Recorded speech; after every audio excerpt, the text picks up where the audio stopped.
Video ನೋಡ್ತಿರೋ ನನ್ನೆಲ್ಲ ಸ್ನೇಹಿತರಿಗೂ ನಮಸ್ಕಾರ. ಸ್ನೇಹಿತರೆ, ಈಗ ನೀವು ನೋಡ್ತಿರೋದು ಕೊಡೈಕೆನಲಲ್ಲಿರೋ ಮೋಯಿರ್ ವ್ಯೂ ಪಾಯಿಂಟ್ನ. ಈ ಜಾಗನ ಸರಿಸುಮಾರು 1929ರಲ್ಲಿ ಒಬ್ಬ ಮಿಂಡ್ರಿಗುಟ್ಟಿರೋ ಬ್ರಿಟಿಷ್ ಅಧಿಕಾರಿ, ಅವನ ಹೆಸರು ಥಾಮಸ್ ಮೋಯಿರ್ ಅಂತ, ಅವನು ಕಟ್ಟಿರ್ತಾನೆ ಇದನ್ನು. ಸೊ ಈ ಜಾಗಕ್ಕೆ ಅವನ ಹೆಸರು ಅವನೇ ಇಟ್ಕೊಂಡಿರ್ತಾನೆ. ಸರಿ, ಇಲ್ಲಿ ವಿಶೇಷ ಏನಂದರೆ, ಈ ಬೆಟ್ಟ ಗುಡ್ಡಗಳನ್ನ ಮೋಡ ಫುಲ್ಲು ಕವರ್ ಮಾಡ್ಕೊಂಡಿರುತ್ತೆ. ಜೋರಾಗಿ ಗಾಳಿ ಬೀಸಿದಾಗ ಮೋಡ ನೋಡ್ತಾ ನಿಂತಿರೋ ನಮ್ಮ ಮೇಲೇ ಪಾಸ್ ಆಗುತ್ತೆ. ಆವಾಗ ಒಂದು 5 ನಿಮಿಷ ಮೋಡದಲ್ಲೇ ಕವರ್ ಆಗಿರ್ತೀವಿ. ಯಾವ ರೇಂಜ್ಗೆ ಅಂದರೆ, ನಮ್ಮ ಪಕ್ಕದಲ್ಲಿರೋರೇ ನಮಗೆ ಕಾಣೋದಿಲ್ಲ.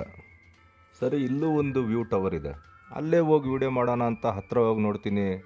20 ಜನ ನಿಲ್ಲೋ ಜಾಗದಲ್ಲಿ 80 ಜನ ನಿಂತ್ಕೊಂಡು ಗುದ್ದಾಡ್ತಿದ್ದಾರೆ. ಇದಾಗದಿರೋ ಕತೆ ಅಂತ ಹೇಳಿ ಕೆಳಗಿಂದನೇ ವೀಡಿಯೋ ಮಾಡಿದ್ದೀನಿ. ವೀಡಿಯೋ ನೋಡಿ ಎಂಜಾಯ್ ಮಾಡಿ. ನೆಕ್ಸ್ಟ್ ವೀಡಿಯೋದಲ್ಲಿ ಸಿಗೋಣ. ಬರಲಾ? ಬಾಯ್.